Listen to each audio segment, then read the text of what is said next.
Om Swastiastu, sahabat Duta Dharma. Kembali bersama Prijul dalam kisah-kisah heroik Baratayuda, kisah inspirasi dari Itihasa dan Purana. Hari ini saya akan mengajak umat sedharma untuk menyimak kisah Resi Drona. Resi Drona lahir dari keluarga Brahmana yang sangat terpandang. Ayahnya adalah Resi Bharadwaja, salah satu dari 7 Resi Agung Saptaresi. Suatu hari, Resi Bharadwaja pergi ke Sungai Gangga untuk melakukan ritual penyucian diri. Di sana, ia melihat seorang bidadari cantik bernama Gritachi yang sedang mandi. Terpesona oleh kecantikannya, sang resi tidak sengaja mengeluarkan benih kehidupannya. Karena tidak ingin benih tersebut terbuang sia-sia, Resi Bharadwaja menampungnya ke dalam sebuah bejana kayu yang disebut Drona. Dari dalam bejana itulah lahir seorang bayi laki-laki yang kemudian diberi nama Drona, yang secara harfiah berarti lahir dari bejana. Meskipun lahir sebagai putra seorang resi, perjalanan hidup Drona penuh dengan kerja keras dan perjuangan untuk mendapatkan ilmu pengetahuan. Drona tumbuh menjadi pemuda yang cerdas dan haus akan ilmu. Ia mendengar bahwa Rama Parasurama, seorang satria Brahmana legendaris, akan membagikan seluruh harta dan senjatanya sebelum pensiun ke gunung. Namun, saat Drona tiba, Parasurama sudah memberikan semua hartanya kepada para Brahmana. Yang tersisa hanyalah tubuhnya dan ilmu senjatanya. Drona dengan senang hati memilih untuk mewarisi seluruh ilmu memanah dan rahasia. Senjata-senjata Dewata Astra dari Parasurama yang menjadikannya salah satu ahli perang terbaik di dunia. Drona bersahabat karib dengan Drupada, pangeran dari kerajaan Pancala. Drupada berjanji akan membagi setengah kerajaannya kepada Drona jika ia menjadi raja kelak. Namun, ketika Drupada naik tahta, ia justru menghina Drona yang datang dalam keadaan miskin.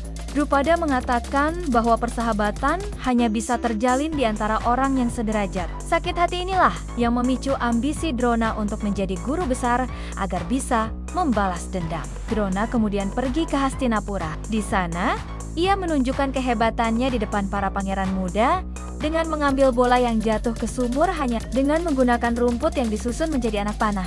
Terkesan dengan kesaktiannya, Bhisma mengangkat Drona menjadi guru resmi bagi 100 Kurawa dan 5 Pandawa. Di bawah bimbingannya, lahir ksatria-ksatria hebat seperti Arjuna. Karakteristik Resi Drona: ahli strategi. Ia dikenal karena formasi perangnya yang tak terkalahkan, seperti Cakravyuha, Brahmana Satria. Meskipun seorang Brahmana pendeta, ia memiliki kemampuan bertarung yang melampaui kaum Satria. Sosok ayah: ia sangat mencintai putranya, Aswatama, yang kelak menjadi titik kelemahannya di perang Baratayuda. Kisah akhir hayat Resi Drona di medan Kurukshetra adalah salah satu momen paling dramatis dan kontroversial dalam Baratayuda. Kematiannya membuktikan bahwa bahkan satria yang tak terkalahkan pun bisa tumbang melalui siasat dan beban emosional. Menjadi panglima tertinggi, Kurawa setelah gugurnya Bhisma pada hari ke-10. Resi Drona diangkat menjadi panglima tertinggi pasukan Kurawa. Di bawah kepemimpinannya, pasukan Pandawa kocar-kacir. Drona sangat sulit dikalahkan karena ia memiliki senjata dewata dan dilindungi oleh martabatnya sebagai seorang guru.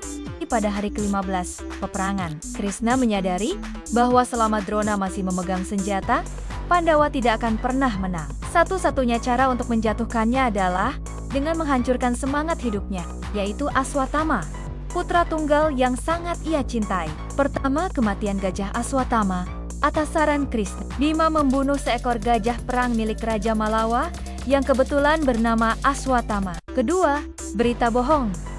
Pasukan Pandawa kemudian bersorak-sorai meneriakkan, "Aswatama mati!" Ketiga, keraguan Drona. Mendengar hal itu, Drona merasa hancur, namun ia tidak langsung percaya. Ia tahu bahwa hanya satu orang yang tidak akan pernah berbohong, Yudhishthira. Dilema Yudhishthira: Drona mendekati Yudhishthira dan bertanya, apakah benar putranya telah gugur. Yudhishthira, yang dikenal sangat jujur, merasa bimbang. Atas desakan Krishna, Yudhishthira akhirnya menjawab, "Aswatama hata, iti gajah." Aswatama mati, gajah itu. Yudhishthira mengucapkan kata gajah itu dengan suara yang sangat pelan, hampir berbisik. Pada saat yang sama, Krishna memerintahkan pasukan untuk meniup sangkakala dan menabuh genderang dengan sangat keras, sehingga Drona hanya mendengar kalimat bagian awal, "Aswatama mati." Gugurnya sang guru mendengar, konfirmasi dari Yudhistira. Drona kehilangan seluruh gairah hidupnya. Ia melepaskan semua senjatanya, duduk bermeditasi di atas kereta perangnya untuk melepaskan jiwanya menuju alam baka. Pada saat itulah Drestadiumna, putra Raja Drupada yang lahir dari api, memang untuk membunuh Drona, berlari mendekat meskipun dilarang oleh Arjuna yang ingin gurunya diperlakukan dengan hormat. Drestadiumna yang penuh amarah langsung memenggal kepala Resi Drona. Dampak kematian meninggalkan duka mendalam bagi kedua belah pihak. Bagi Pandawa itu adalah kemenangan yang pahit karena mereka harus menggunakan tipu muslihat terhadap guru mereka sendiri. Bagi Kurawa, hilangnya Drona adalah tanda bahwa kekalahan total sudah di depan mata. Fakta menarik, konon karena Yudhistira melakukan kebohongan setengah jujur tersebut, kereta perangnya yang biasanya melayang beberapa inci di atas tanah langsung menyentuh tanah untuk pertama kalinya. Kisah Resi Drona dalam Mahabharata adalah salah satu cerita yang paling kompleks karena ia bukan sosok hitam putih. Ia adalah orang baik yang terjebak dalam loyalitas yang salah dan dendam pribadi. Berikut adalah beberapa pesan moral dan pelajaran hidup yang bisa kita petik dari kisah hidupnya. Pertama, bahaya. Dendam dan ego. Kehancuran Drona dimulai dari sakit hati karena dihina oleh sahabatnya, Drupada. Meskipun ia seorang Brahmana yang seharusnya pemaaf, Drona memilih memelihara dendam. Ia melatih Pandawa dan Kurawa dengan tujuan terselubung, meminjam tangan mereka untuk menaklukkan Drupada. Pesan, dendam, sekecil apapun, dapat membutakan orang yang paling bijaksana sekalipun dan mengarahkannya pada jalur kekerasan. Kedua, konsekuensi dari loyalitas yang salah. Drona tahu bahwa Kurawa berada di pihak yang salah, adharma. Namun ia merasa berutang budi karena telah diberi jabatan, kekayaan, dan tempat tinggal oleh kerajaan Hastinapura. Ia memilih setia pada pemberi makan daripada setia pada kebenaran. Pesan, integritas dan kebenaran harus diutamakan di atas rasa utang budi materi. Loyalitas kepada orang yang jahat akan membuat kita ikut menanggung dosa mereka. 3. Kasih sayang orang tua yang berlebihan. Mohas kelemahan terbesar Drona adalah cintanya yang buta kepada putranya, Aswatthama. Demi kebahagiaan dan posisi anaknya, ia rela berkompromi dengan prinsip-prinsip moral. Inilah yang akhirnya digunakan Krishna untuk mengalahkannya. Pesan, kasih sayang yang berlebihan kepada keluarga dapat menjadi belenggu yang menghalangi kita bertindak adil dan objektif. Keempat, ilmu pengetahuan tanpa karakter. Drona adalah guru terbaik. Namun ia membeda-bedakan muridnya dan terkadang bersikap tidak adil, seperti kasus Ekalaya yang dipaksa memotong jempolnya agar tidak melampaui Arjuna.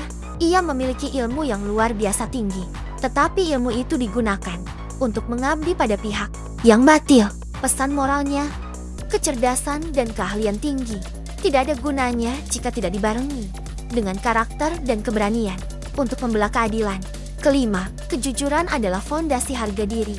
Momen jatuhnya Drona terjadi karena ia mempercayai kebohongan dari orang yang dianggap paling jujur, yaitu Yudhistira. Di sisi lain, Yudhistira sendiri harus menanggung beban moral seumur hidup karena menyembunyikan kebenaran di balik kata-katanya. Pesan moral, kebenaran adalah senjata yang paling kuat. Sekali kejujuran dikompromikan, seperti yang dilakukan Yudhistira, maka kesucian jiwa seseorang akan ternoda. Kisah Drona mengajarkan kita bahwa nasib seseorang ditentukan oleh pilihan-pilihannya, bukan hanya oleh kehebatannya. Drona hebat secara fisik dan intelektual, namun ia gagal dalam pilihan moralnya. Demikianlah sahabat Duta Dharma kisah RC Drona. Matur Suksma sudah menyimak. Jangan lupa dukung channel kami untuk mendapat update video lainnya, serta memberi semangat kami untuk berkarya ke depan. Terima kasih dari Blijul. Cek juga YouTube Titian Dharma dan Blijul TV. Om Santi, Santi, Santi, Om.